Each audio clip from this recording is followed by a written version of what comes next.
এই হাদিসটি সহিহ নয়, দুর্বল হাদিস। অর্থাৎ নবী সাল্লাল্লাহু আলাইহি সাল্লাম এই কথাটি বলে গেছেন কিনা প্রমাণিত হয় না। ফজরের সালাতের পর সূরা হাসরের শেষ 3 আয়াত তেলাওয়াত করা কি সহিহ হাদিস দ্বারা প্রমাণিত? না, এই হাদিসটি মুহাদ্দিসিনদের কেরামের বিত্তেফাকিল মুহাদ্দিসিন সর্বসম্মতিক্রমে এই হাদিসটি সহিহ নয়, দুর্বল হাদিস। সূরা হাসরের 3 আয়াত পড়ার প্রমাণে হাদিস ঠিক, হাদিসটি জাল। এই জন্য ফজরের নামাজের পরে সূরা হাসরের শেষ 3 আয়াত পড়া যাবে না কেন? হাদিসটি জাল। এই জন্য যে ব্যক্তি সকাল বেলা 3 বার তেলাওয়াত করবে আউযু বিল্লাহিস সামিউল আলিম মিনাশ শাইতানির রাজিম, এরপরে সূরা হাসরের শেষ 3টি আয়াত তেলাওয়াত করবে, রব্বুল আলামিন ওই ব্যক্তির জন্য 70,000 ফেরেশতা নিয়োগ দিবেন যারা সারা দিন ওই লোকের জন্য মাগফিরাতের দোয়া করবে। আসসালামু আলাইকুম ওয়া রাহমাতুল্লাহি ওয়া বারাকাতুহু। প্রিয় দর্শক, ফজর ও মাগরিবের ফরজ নামাজের পরে সূরাতুল হাসরের শেষ 3 আয়াত আমরা যে পাঠ করে থাকি, আসলে এটি করা যাবে কিনা? কিছু কিছু শায়েখ বলতেছেন এই ফজর ও মাগরিবের ফরজ নামাজের পরে সূরাতুল হাসরের শেষ 3 আয়াত পড়া বিদআত, হারাম, নাজায়েজ। আসলেই কি বিদআত, হারাম, নাজায়েজ এই শেষের 3 আয়াত পড়া, নাকি পড়া যাবে? এ বিষয়ে আজকে আমরা জানবো ইনশাআল্লাহ। আজকে আমাদের বিশেষজ্ঞ প্যানেলে বাংলাদেশের বিজ্ঞ 9 জন আলেম রয়েছেন। এই 9 জন বিজ্ঞ আলেমের কাছ থেকে আমরা জানবো যে ফজর ও মাগরিবের নামাজের পরে আমরা যে সূরাতুল হাসরের শেষ 3 আয়াত পাঠ করে থাকি, তিলাওয়াত করা, পড়া যাবে কিনা, এ বিষয়ে আজকে আমরা জানবো ইনশাআল্লাহ। আমাদের বিশেষজ্ঞ প্যানেলে যে সমস্ত আলেমরা রয়েছেন, 1 number Mufti Kazi Ibrahim, 2 number Sheikh Abdur Razzak bin Yusuf, 3 number Sheikh Manzur Elahi, 4 number doctor Abdullah Jahangir sir, 5 number Mufti Alauddin Jihadi, 6 number doctor Abul Kalam Azad Bashar, 7 number Sheikh Ahmadullah, 8 number Allama Mamunul Haque সাহেব, 9 নাম্বার জনপ্রিয় স্কলার ডক্টর মিজানুর রহমান আজহারি। প্রিয় দর্শক, চলুন আমরা একে একে তাদের বক্তব্যগুলি শুনে আসি। আমরা শুরুতেই মুফতি কাজী ইব্রাহিমের বক্তব্যটি শুনে আসি। এই হাদিসটি সহিহ নয়। ফজরের সালাতের পর সূরা হাসরের শেষ 3 আয়াত তেলাওয়াত করা কি সহিহ হাদিস দ্বারা প্রমাণিত? না, এই হাদিসটি মুহাদ্দিসিনদের কেরামের বিত্তেফাকিল মুহাদ্দিসিন সর্বসম্মতিক্রমে এই হাদিসটি সহিহ নয়, দুর্বল হাদিস। অর্থাৎ নবী সাল্লাল্লাহু আলাইহি সাল্লাম এই কথাটি বলে গেছেন কিনা প্রমাণিত হয় না। তিনি আদৌ এটা করেছেন বা বলেছেন কিনা এই হাদিস দিয়ে এটা প্রমাণিত হয় না। অতএব এই আমলটা আমাদের করার দরকার নেই। এমনি সূরা হাসরের আয়াত, যে কোনো সূরার আয়াত আপনি কোনো নির্দিষ্ট সময়ের সাথে না বেঁধে আপনি পড়লে সওয়াব পাবেন। কোরআন পড়লে তো 1 অক্ষরে 10 নাকি সওয়াব তো আছে, সেটা আপনি পাবেন। কিন্তু কোন আয়াতকে কোন সালাতের সাথে সংশ্লিষ্ট করে ফেলতে হলে সহিহ দলিল লাগবে। ফজরের সালাতের পরে জামাতবদ্ধভাবে সূরা হাসরের শেষ 3 আয়াত পড়া হয়। আসলে আমাদের জানা উচিত যে এ আমল আমাদের জন্য গ্রহণীয় কি না। আমল করার পরে যদি তা আমাদের শতামল না হয়, সেটি যদি করার পরেও রাসূল সাল্লাল্লাহু আলাইহি সাল্লামকে উপেক্ষা করা হয়, তাহলে তা হবে পরকাল ধ্বংসের মাধ্যম। সম্মানিত দিনী ভাই বোন, আমরা আপনাদেরকে অনুরোধ জানাচ্ছি, আপনার সূরা হাসরের শেষ 3 আয়াত ফজরের উপরে এইভাবে পড়া থেকে বিরত থাকার চেষ্টা করুন। প্রমাণে একটিও হাদিস ঠিক নয়। সূরা হাসর ওইভাবে পড়বেন যেভাবে কোরআন মাজিদের আর সূরা পড়েন। অতিরিক্ত নেকির আশায় খাস করে আপনারা ফজরের পরে সূরা হাসর পড়বেন, তা হবে না। এই আমল থেকে আপনাদেরকে বিরত থাকতে হবে। আমি আপনাদেরকে সূরা হাসরের 2-1টি কথা শোনাই। আনাস রাদিয়াল্লাহু তাআলা আনহু বলেন, রাসূল সাল্লাল্লাহু আলাইহি সাল্লাম বলেছেন, মান কারা আখির সূরাতুল হাসর সুমা মাতা মিন ইয়াউমিহি ওয়া লাইলাতিহি, কেউ যদি সূরা হাসরের শেষের আয়াতগুলি পড়ে আর সেই দিন সে রাতে যদি মারা যায়, কুফিরা আনহু কুল্লু খাতিয়াতিন, তাহলে তার সব পাপ মিটিয়ে দেওয়া হবে এবং তাকে জান্নাতে দিয়ে দেওয়া হবে। সম্মানিত দিনী ভাই, এই হাদিস যে জাল, যার প্রতি আমল করা যাবে না, হাদিস জাল। নবী সাল্লাল্লাহু আলাইহি সাল্লাম বলেছেন, যে ব্যক্তি সকালে অর্থাৎ ভোরের সালাতের পর বা ভোরে 3 বার বলবে কি আউযু বিল্লাহিস সামিউল আলিম মিনাশ শাইতানির রাজিম, এটাকে 3 বার বলবে। ওয়া ক্বারাআ 3 আয়াত মিন আখির সূরাতুল হাশর, এবং সূরাতুল হাশরের শেষ 3 আয়াত পড়বে। ওয়াক্কালাল্লাহু বিহি ৭০,০০০ মালাকিন ইউসাল্লুনা আলাইহি হাত্তা ইউমসিয়া, তাহলে আল্লাহ তাআলা ৭০,০০০ ফেরেশতা তার সাথে লাগিয়ে দিবেন, যারা তার উপর সালাত পড়তে থাকবে, অর্থাৎ তার জন্য দোয়া করতে থাকবে সন্ধ্যা পর্যন্ত। ওয়া ইন মাতা ফি যালিকাল ইয়াউম মাতা শাহিদান, যদি সে ওই দিন মারা যায় তাহলে শহীদ হিসাবে মারা যাবে।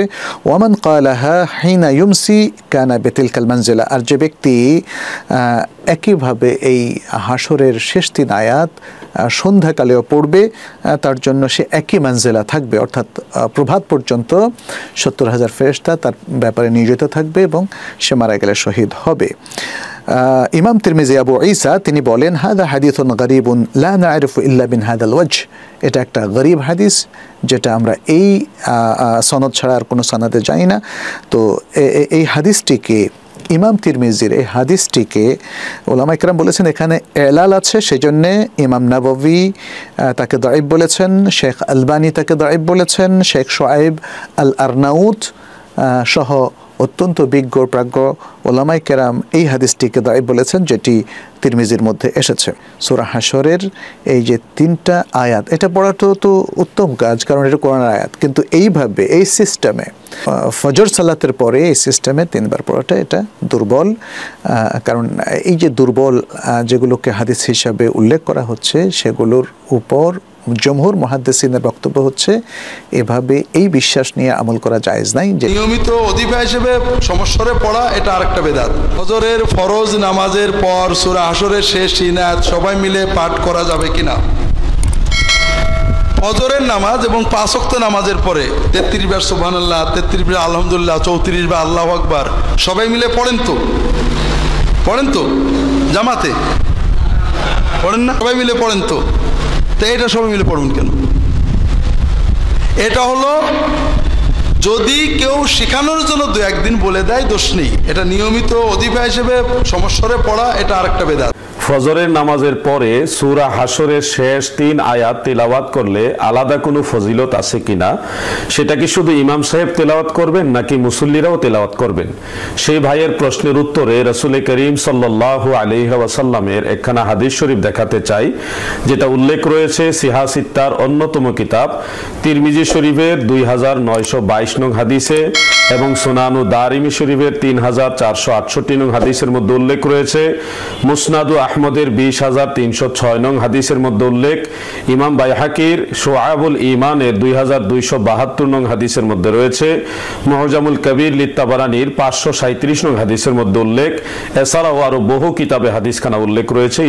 عن معقل بن يسار عن النبي صلى الله عليه وسلم قال من قال حين يصبح 3 مرات أعوذ بالله السميع العليم من الشيطان الرجيم وقرأ 3 آيات من آخر سورة الحشر وقل الله به 70,000 ملك يصلون عليه حتى يمسي وإن مات في ذلك اليوم مات شهيدا ومن قالها حين يمسي كان بتلك المنزلة। অর্থাৎ বিখ্যাত সাহাবী হযরতে মাকিল ইবনে ইয়াসার রাদিয়াল্লাহু আনহু রাসূল করিম সাল্লাল্লাহু আলাইহি ওয়াসাল্লাম থেকে বর্ণনা করেন, দয়াল নবীজি ইরশাদ করেন, যে বা যাহারা প্রতিদিন ফজরের নামাজের পরে ভোরবেলায় সূরা হাশরের শেষ 3 আয়াত আউযু বিল্লাহিস সামিউল আলিম মিনাশ শাইতানির রাজিম সহ 3 বার তিলাওয়াত করবে, মহান আল্লাহ তাআলা তাদের জন্য পরবর্তী সন্ধ্যা পর্যন্ত 70,000 রহমতের ফেরেশতা নিযুক্ত করে দেন। তাদের দায়িত্ব হলো সর্বদাই তার উপরে রহমত নাজিল করা, এমনকি সে যদি ওই দিন মারাও যায় আল্লাহ তাআলা ওই ব্যক্তিকে শহীদি মৃত্যু দান করেন। সুবহানাল্লাহ। শুধু তাই নয়, সন্ধ্যাবেলায়ও যদি কেউ সূরা হাশরের শেষ 3 আয়াত তেলাওয়াত করে পরবর্তী ফজরের আগ পর্যন্ত আল্লাহ তাআলা তাকে একই মর্যাদা একই মর্তবা দান করেন। প্রিয় দর্শক শ্রোতা, এই হাদিসের সনদের মান সম্পর্কে হাফিজুল হাদিস ইমাম জাইনুদ্দিন ইরাকি রহমাতুল্লাহ আলাইহি তদীয় তাখরিজ ও আহাদিসিল ইহয়া গ্রন্থের মধ্যে হাসান বলে উল্লেখ করেছেন। এমনকি কানজুল উম্মালের মধ্যে 3597 নং হাদিস হিসেবে এটা উল্লেখ করে সেখানেও হাদিসটিকে হাসান বলে উল্লেখ করা হয়েছে। শারিহুল বুখারী ইমাম শিহাবউদ্দিন কাস্তালানী রহমাতুল্লাহ আলাইহি তদীয় ইরশাদুস সারি শরহে বুখারীর মধ্যে 5ম খণ্ডের 59 পৃষ্ঠার মধ্যেও হাদিসটিকে হাসান বলে উল্লেখ করেছেন। এমনকি এই হাদিসের সনদ সম্পর্কে হাফেজ ইবনু হাজার আসকালানী রহমাতুল্লাহ আলাইহি তদীয় ইত্তেহাফুল মিহরাত লি ইবনে হাজার সেই কিতাবের 16895 নং হাদিসে এই হাদিস উল্লেখ করে তিনি লিখেন, ওয়াকাদ ওয়াজাদতু লাহু শাহিদান, অর্থাৎ এই হাদিসের আরো অনেকগুলি শাহিদ আমি খুঁজে পেয়েছি, যেটা তাফসিরে ইবনে মারদুভিয়ার মধ্যে হযরত আনাস রাদিয়াল্লাহু আনহুর একটা রওয়ায়াত উল্লেখ এবং হযরতে আবু উমামা রাদিয়াল্লাহু আনহুরও আরেকটি রওয়ায়াত রয়েছে, যেগুলি দুর্বল কিন্তু এই হাদিসের শাহিদ। এই জন্য উসুলে হাদিসের মানদণ্ডে তিরমিজি শরীফের হযরতে মাকিল ইবনে ইয়াসার রাদিয়াল্লাহু আনহুর বর্ণিত রওয়ায়াতটিকে শাওয়াহিদ থাকার কারণে হাসান হিসেবে ধরা যায়। অতএব ফজরের নামাজের পরে সূরা হাশরের শেষ 3 আয়াত আউযু বিল্লাহিস সামিউল আলিম মিনাশ শাইতানির রাজিম সহ 3 বার তেলাওয়াত করা নিঃসন্দেহে ফজিলতের কাজ, অনেক বড় মর্তবার কাজ। এই আমলটি ইমাম সাহেব এবং মুসল্লিগণ সকলেই করবেন। ফজরের নামাজের ফরজ শেষ করে মুসল্লিদেরকে নিয়ে ইমাম এবং মুসল্লিগণ সমস্বরে সূরা হাশরের শেষ 3 আয়াত পড়তে পারবেন কি না? আমরা জানি সূরা হাশরের শেষ 3 আয়াত যদি কেউ ফজরের নামাজ পড়ে তাহলে ফজিলতের হাদিস রয়েছে। এখন সূরা হাশরের শেষ 3 আয়াত যদি আমরা পড়তে চাই, পড়ার সুযোগ ইসলামে আছে। কোরআন কারীম থেকে যেই কোনো আয়াত তেলাওয়াতের সুযোগ আছে। আপনি ফজরের নামাজের পরে যদি সূরা ইয়াসিন পড়েন সুযোগ আছে, সূরা কাহাফ পড়েন সুযোগ আছে, যেই কোনো সূরা পড়ার সুযোগ আছে। আর সূরা হাশরের শেষ 3 আয়াতের ব্যাপারে যেহেতু আলাদা হাদিস আছে, সেহেতু এটা একটি ফজিলতপূর্ণ আমল হিসাবে আমরা আমল করতে পারি। আমরা অন্য আমলও তো করি, সূরা ইয়াসিন তেলাওয়াত করি, আমরা 33 বার আলহামদুলিল্লাহ সুবহানাল্লাহ আল্লাহু আকবার 33 বার 34 বার করে আমরা পড়ি। এরকম আমরা আল্লাহুম্মা আজিরিনা মিনান নার 7 বার পড়ি, লা ইলাহা ইল্লা আনতা সুবহানাকা ইন্নী কুনতু মিনাজ জালিমিন পড়ি, আশহাদু আল্লা ইলাহা ইল্লাল্লাহু ওয়াহদাহু লা শারীকা লাহু লাহুল মুলকু ওয়া লাহুল হামদ। এভাবে আমরা আরো কত দোয়া পড়ি, কিন্তু আমরা কি কোনো দোয়া সবাই মিলে সমস্বরে পড়ি? সবাই মিলে সমস্বরে পড়তে হবে কেন? এটা তো ব্যক্তিগত আমল।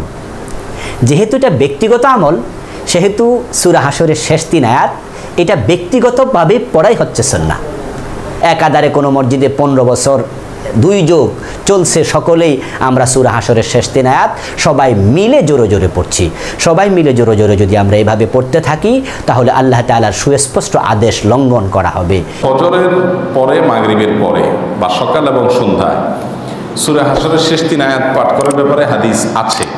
সে হাদিস কতটা বিশুদ্ধ সেটা নিয়ে মুহাদ্দিসিন ইকরামের মধ্যে যথেষ্ট দ্বিমত আছে। অনেক মুহাদ্দিসিন ইকরাম এই হাদিসের সনদকে বিশুদ্ধ বলেননি, দাঈফ বলেছেন। আবার অনেক মুহাদ্দিস গাবারা, সম্প্রতিকারের অনেক উলামা ইকরাম, তরুণরা এটা নিয়ে গবেষণা করেছেন, তাহকিক করেছেন, তারা এটাকে সহিহ সাব্যস্ত করার চেষ্টা করেছেন। কিন্তু বড় বড় মুহাদ্দিসদের মধ্যে, আমি যদি ভুল না বলে থাকি, হাফিজ ইবনে হাজার আসকালানী রাহিমাহুল্লাহ সহ আরো বড় বড় মুহাদ্দিসদের অনেকেই এই হাদিসের সনদ নিয়ে আপত্তি তুলেছেন। তো এটিকে এক কথায় এবং সকল মতপার্থক্যের ঊর্ধ্বে উঠে বিশুদ্ধ সর্বসম্মতিক্রমে এরকম বলার সুযোগ নাই। তারপরেও ফজিলতপূর্ণ একটা আমল, ফজিলতের ক্ষেত্রে শর্ত সাপেক্ষে দাঈফ হাদিস এর উপরে আমল করা যায়, সেই কারণে এটার উপরে কেউ আমল করতে চাইলে করলো। কিন্তু আমাদের দেশে যেটি আছে, এটার সম্মিলিত রূপ, ইমাম সাহেবের সাথে মুসল্লিরা সুরে সুর, তালে তাল মিলিয়ে সূরা হাশরের শেষ 3 আয়াত পড়েন। এটাকে একটা সিস্টেম আমরা বানিয়ে ফেলেছি। যেহেতু হাদিসে যেটুকু বর্ণিত আছে সেটি একত্রিতভাবে পড়ার কথা তো নয়, একত্রিত পৃথক কোনোভাবে বলা হয়নি। সাধারণত এই ধরনের আমলগুলো ব্যক্তিগত আমল হয়, যেগুলো সম্মিলিত কোনো রূপ হাদিস দ্বারা প্রমাণিত না থাকে, সেগুলোকে সম্মিলিত রূপ দেয়া এবং সেটা আবার একরকম এস্টাবলিশড করে ফেলানো, এটা উচিত। ফজরের নামাজের পর সূরা হাশরের শেষ 3 আয়াত পড়লে সওয়াব হয়, এটা নাকি সঠিক নয়। এ ব্যাপারে আমি প্রকৃত সত্য জানতে চাই। হ্যাঁ, সুনানে তিরমিজির মধ্যে হযরত মাকিল ইবনে আসার রাদিয়াল্লাহু তাআলা আনহু থেকে একটি হাদিস বর্ণিত রয়েছে, মান ক্বালা হিনা ইসবিহু সালাসা মাররাতিন আউযু বিল্লাহিস সামিউল আলিম মিনাশ শাইতানির রাজিম ওয়া ক্বারাআ সালাসা আয়াতিন মিন আখিরি সূরাতিল হাশর ওয়াক্কালাল্লাহু বিহি ৭০,০০০ মালাকিন ইউসাল্লুনা আলাইহি হাত্তা ইউমসিয়া ওয়া ইন মাতা ফি যালিকাল ইয়াউম মাতা শাহীদান ওয়া মান ক্বালাহা হিনা ইউমসি কানা বিতিলকাল মানজিরাতি। অর্থাৎ হাদিসটি বর্ণিত হয়েছে যে কোনো ব্যক্তি যদি সকালবেলা আউযু বিল্লাহিস সামিউল আলিম 3 বার পড়ে সূরা হাশরের শেষ 3টি আয়াত তেলাওয়াত করে, তাহলে আল্লাহ পাক রব্বুল আলামিন তার জন্য ৭০,০০০ ফেরেশতা নিয়োগ করেন যারা সন্ধ্যা পর্যন্ত তার জন্য রহমতের দোয়া করতে থাকে, আর সে ওই দিন মারা গেলে শহীদই মৃত্যু তার হবে। ঠিক তদ্রূপ সন্ধ্যাবেলায় যদি কেউ আউযু বিল্লাহিস সামিউল আলিম 3 বার পড়ে সূরা হাশরের শেষ 3টি আয়াত পড়ে, তাহলে সারা রাতের জন্য ৭০,০০০ ফেরেশতা তার জন্য নিয়োজিত হবে যারা তার জন্য রহমতের দোয়া করবে, আর ওই রাতে সে মারা গেলে শাহাদাতের দরজা সে পাবে। এইভাবে একটি হাদিস বর্ণিত হয়েছে হযরত মাকিল ইবনে আসার রাদিয়াল্লাহু তাআলা আনহুর সূত্রে সুনানে তিরমিজির মধ্যে, তবে হাদিসটি দাঈফ। হাদিসটি দাঈফ হওয়ার কারণে এই হাদিসটি একেবারে সম্পূর্ণ নির্দ্বিধায় আমলযোগ্য নয়। যে ব্যক্তি সকালবেলা 3 বার তেলাওয়াত করবে আউযু বিল্লাহিস সামিউল আলিম মিনাশ শাইতানির রাজিম, এরপরে সূরা হাশরের শেষ 3টি আয়াত তেলাওয়াত করবে, রব্বুল আলামিন ওই ব্যক্তির জন্য ৭০,০০০ ফেরেশতা নিয়োগ দিবেন যারা সারা দিন ওই লোকের জন্য মাগফিরাতের দোয়া করবে। শুধু এখানেই শেষ নয়, বিশ্বনবী ফরমান ওয়া ইন মাতা ফি যালিকাল ইয়াউমি মাতা শাহীদান, ওই দিন যদি ওই ব্যক্তিটা ইন্তেকাল করে সে শহীদ হয়ে কিয়ামতের দিন আল্লাহর সামনে দাঁড়াবে। সকালবেলা যদি পড়েন 3 বার আউযু বিল্লাহিস সামিউল আলিম মিনাশ শাইতানির রাজিম 3 বার পড়ে সূরা হাশরের শেষ 3 আয়াত যদি তেলাওয়াত করেন, তাহলে আপনার জন্য আল্লাহ তাআলা ৭০,০০০ ফেরেশতা নিয়োগ করবে, সারা দিন তারা আপনার জন্য মাগফিরাতের দোয়া করবে, আর ওই দিন ইন্তেকাল করলে আল্লাহ তাআলা শহীদ হিসেবে আপনাকে কিয়ামতের দিন দাঁড় করাবে। সুবহানাল্লাহ, এত আস্তে। আবার সন্ধ্যাবেলায় যদি পড়েন সারা রাতের জন্য ৭০,০০০ ফেরেশতা মাগফিরাতের দোয়া করবে, ওই রাতে মারা গেলে শাহাদাতের মৃত্যু নসিব হয়ে যাবে। প্রিয় দর্শক, এতক্ষণ আমরা শুনছিলাম বাংলাদেশের বিজ্ঞ 9 জন আলেমের কাছ থেকে যে ফজর ও মাগরিবের ফরজ নামাজের পরে সূরাতুল হাশরের শেষের 3 আয়াত যে পড়া হয়, তিলাওয়াত করা হয়, এটি পড়া যাবে কিনা। এখানে একাধিক আলেম কথা বলেছেন, কোন শায়েখ বলেছেন এটি পড়া যাবে না, আবার কোন শায়েখ বলেছেন, কোন আলেম বলেছেন এটি পড়া যাবে। প্রিয় দর্শক, আমরা শুনতে পারলাম, জানতে পারলাম, এখান থেকে যার কথাগুলো কোরআন ও সুন্নাহ অনুযায়ী হবে, কোরআন ও সুন্নাহর দলিল থাকবে, আমরা তারটাই গ্রহণ করে নিব ইনশাআল্লাহ। আমাদেরকে যারা কোরআন ও হাদিসের সঠিক দলিল দিবে, আমরা তারটাই গ্রহণ করে নিব ইনশাআল্লাহ। সে যে ঘরানারই আলেম হোক না কেন, আমাদেরকে যদি কোরআন ও হাদিস থেকে সঠিক দলিল দিতে পারে, আমরা তারটাই গ্রহণ করে নিব ইনশাআল্লাহ। প্রিয় দর্শক, পরিশেষে আল্লাহ তাআলার কাছে দোয়া করব, আল্লাহ তাআলা আমাদের সবাইকে যেন কোরআন সুন্নাহ অনুযায়ী আমল করার, জীবন যাপন করার তৌফিক দান করেন, এবং কোরআন সুন্নাহ অনুযায়ী আমাদেরকে যেন জীবনের পথ চলার জন্য আল্লাহ কবুল ও মঞ্জুর করেন। আসসালামু আলাইকুম ওয়া রাহমাতুল্লাহি ওয়া বারাকাতুহু।